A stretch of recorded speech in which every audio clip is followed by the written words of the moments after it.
Okay, so we're going to go through some examples on this work.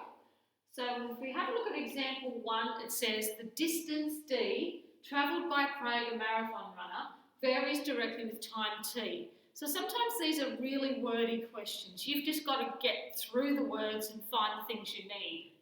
So we're looking at varies directly. So underline that with your red pen. And then the two things that they're talking about here are the distance, which they're telling you is D.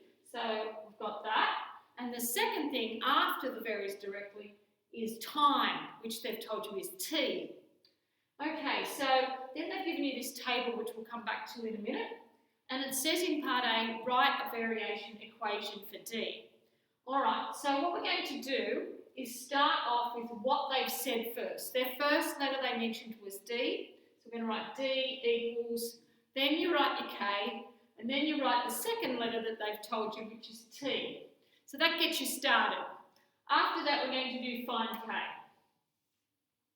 So to find the value of K, we need to have a D and a T value that go together. So if you look back in this table, there's a few of them you could be using. So we could use this pair of numbers here, where T equals 1 and D equals 190. Or we could use T equals 2 and D equals 380. Or we could use T equals 3 and D equals 570. So you've got options on this one. I'm going to go with the first one because the numbers are simpler. So what I'm going to do is write down the equation that I've got up there. And then I'm going to write down D is 190. I'm going to use that number.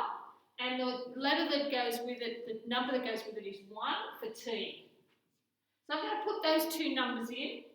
So in place of D, I'm writing 190.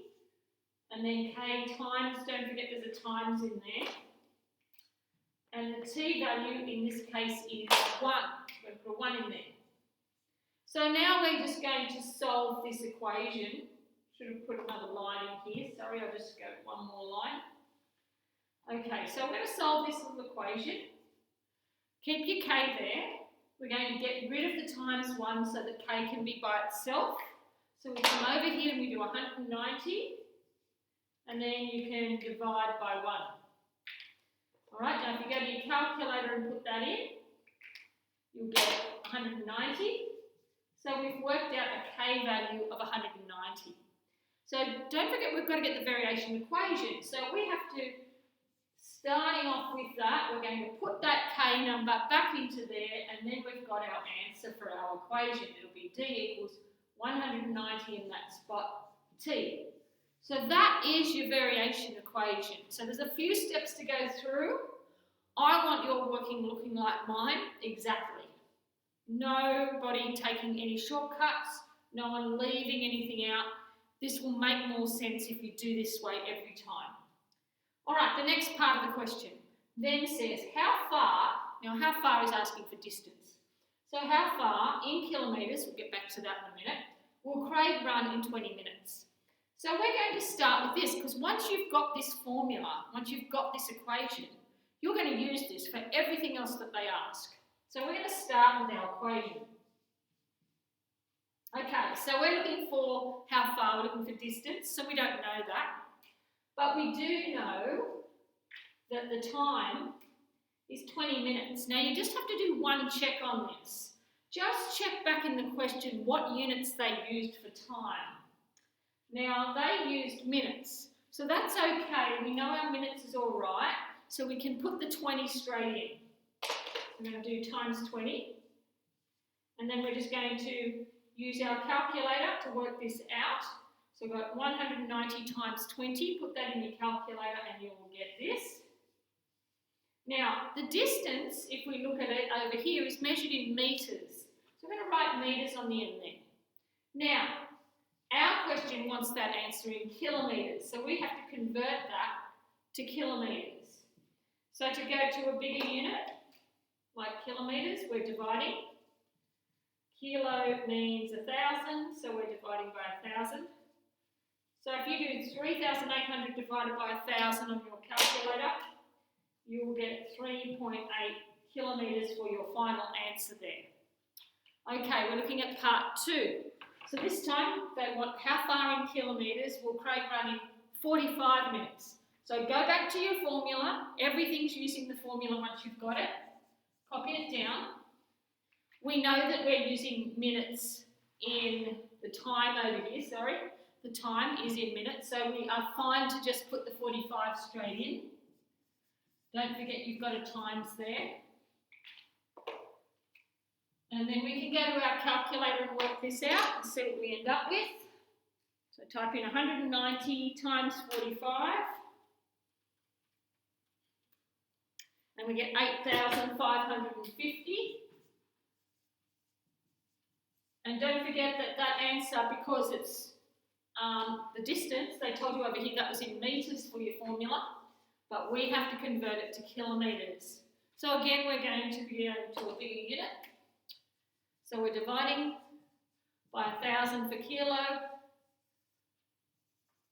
8,550 divided by 1,000 will give you this. 8.55 kilometres, and that's your final answer. All right, so let's look at another question that they've now asked. How long is asking for time. How long would it take Craig to run 12.35 kilometres?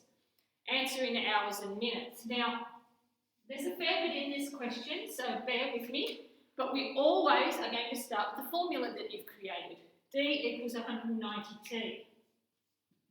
Now, be careful. They've given you a distance this time, so we're going to be putting our distance in that spot. They've asked you to find how long it's taking, so they want you to find the time. So we don't know that at the moment. Now, the distance, when you put it in, the distance has to be in metres. Okay, so we can't put that number in because that's not in metres. So we're going to change that into metres first. You're going to a smaller unit, so you times, kilo is 1,000. So 12.35 times 1,000 will give you that number of metres, and that's the number that's going in here. So make sure that you look at the units in the question that they're using for these letters. All right, so now we're just going to solve our little equation. There's a times here, don't forget. So we want to get t by itself over here. So we're going to get rid of our times 190 by doing divide by 190. And then we're going to get our calculator and just see what the answer gives us. Now, so what I'm typing in here, I've always told you to put this in with your fraction key, so we'll stay with that. 12,350, down arrow 190. So we're up to here. Okay, now we're going to press equals, and it gives you 65. Oh, well, that's nice. It gave you a nice round answer. Okay, I'll just tell you something in a minute. So it gives you 65. Don't clear that off your calculator, just wait. Now, the time they've told you over here, remember, is in minutes. So our answer is 65 minutes. Now, we have one more step to go. Now, I told you not to clear your calculator, so that's what we have sitting there. All right, now we want our answer in hours and minutes. So the main thing is here, we are going to be converting to the first unit that you see here. So we want to get it to hours, right? That's the main one you're focusing on. So for us to get to hours, we're going to a bigger unit and we're dividing. There is 60 minutes in an hour, so we're dividing by 60. So watch what happens. I'm on my 65 at the moment. I'm dividing by 60 and pressing equals, and that's what I get. Now that's how many hours, okay? So I could write that down, 1.083 repeater. So that will look like this. I'm not changing anything on the calculator at the moment. Now, it says to get the answer in hours and minutes. So to do that, what you do from here is just press your degrees key here, the one we've been using for time, right? So you press that one, and there it is. 1 hour, 5 minutes, 0 seconds. 1 hour, 5 minutes. Now some of you might be looking at it going, well, I knew that 65 minutes was 1 hour and 5 minutes, that's easy. Well, if it's easy, great. You just go straight from there to there and write your answer down. But if it's something like, you've got 25,760 minutes, then do it this way and you can't get it wrong. Okay, so we're looking at another question here now, number 2.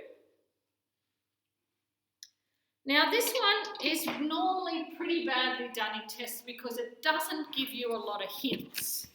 So you've got to have seen these, practice these to be able to do them in an exam. So it says, it's got nothing to do, it doesn't tell you any hints of the wording or anything. It just says, find the linear formula. Now linear means line.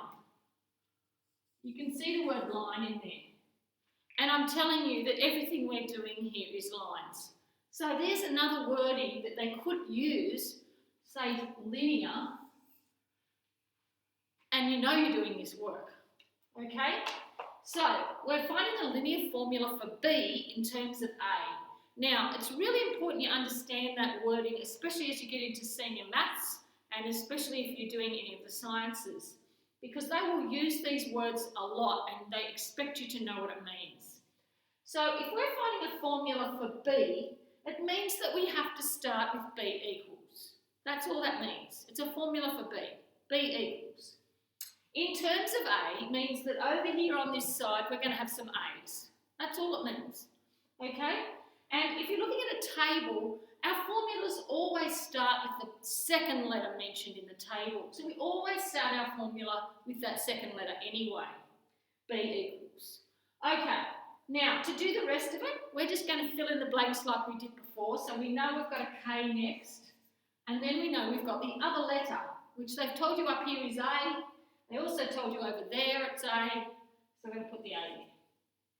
All right, now we know we've got to find K next. So we need a pair of values that go together, an A and a B value. Well, there's lots of them. You could pick A equals 4 and B equals 10 and use that. You could pick A equals 12 and B equals 30, use that. There's 5 different pairs you could be using, right? I'm going to pick the easy one. I'm going with this pair here. So I'm going to use A equals 4 and B equals 10. So I'm going to write down my original equation that I've got up here. And now I'm going to put in that pair of values. So I'm putting in 10 for B. And over here for A, I'm going to put in a 4. Don't forget there's a times in here. So we're trying to find K. So we're going to solve our little equation, get rid of the times 4, come over here and divide by 4. Then use your calculator. 10 over 4 on your calculator will give you 5 over 2. Some of you might want to write it as 2.5 or 2.5 and it'd still be okay. But I'm going to leave it as K equals 5 over 2 because that's what your calculator gives you straight off. Alright, so I'm now going to put that K value back in the original to create a formula. So I've got B equals, now I'm going to put 5 over 2. Actually, I'll write this formula down first so you can see where it's going. So we're subbing into that, and all we're doing is putting the 5 over 2 there. And that's your formula. And that's all they ask for here, so we're not using it to do anything else. That's the answer to the question. Find the formula, that's it. Okay, so we're going to come back in the next video and do a few more practice questions on this work.